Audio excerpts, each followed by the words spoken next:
রাজ্য থেকে পাক নাগরিকদের ফেরতের দাবিতে পথে বিজেপি। কলকাতা থেকে জেলা ডিএম দফতরে অভিযান। আলিপুরে উত্তেজনা, পুলিশের বিরুদ্ধে বাধা দেওয়ার অভিযোগ বিজেপি।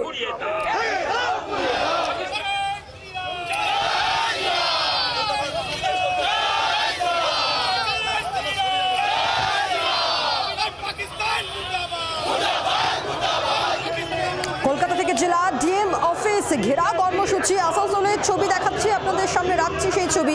পুলিশ বাধা দিচ্ছে এমনটা অভিযোগ গেরুয়া শিবিরে।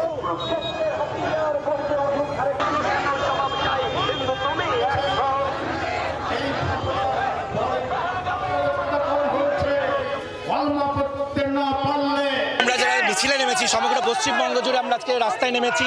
একটাই দাবি যে পাকিস্তানি নাগরিকরা যারা অবৈধভাবে রয়েছে, পশ্চিমবঙ্গের মাটিতে ঠাঁই নিয়েছে, তাদেরকে ইমিডিয়েটলি শনাক্ত করে রাজ্যের পুলিশ প্রশাসনকে পশ্চিমবঙ্গ থেকে বার করে, ভারতবর্ষ থেকে বার করে, উৎখাত করে তাদেরকে পাকিস্তানে ফেরত দিতে হবে। কারণ যে পাকিস্তানি নাগরিকরা পাক মদতপুষ্ট জঙ্গি গোষ্ঠীদেরকে সমর্থন করে, তাদেরকে ইন্টেলিজেন্স ইনপুট দেয়, তাদেরকে এখানে পশ্চিমবঙ্গের পবিত্র মাটিতে থাকবে তাদের কোনো ঠাঁই হতে পারে না।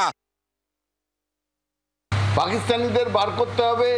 তার জন্যে প্রথম তো প্রশ্নের উত্তর দিতে হবে যে পাকিস্তানি আছে তাদের হিসেব কে রাখে? কেন্দ্রীয় সরকার রাখবে। তারা ভিসা দেয়, তারা সীমান্ত রক্ষা করে, তো সেটা কেন্দ্রীয় সরকারের দায়িত্ব। এখানে এসব নাটক করে লাভটা কি? বাংলার আওয়াজ, বাঙালির আবেগ, জি 24 ঘন্টা।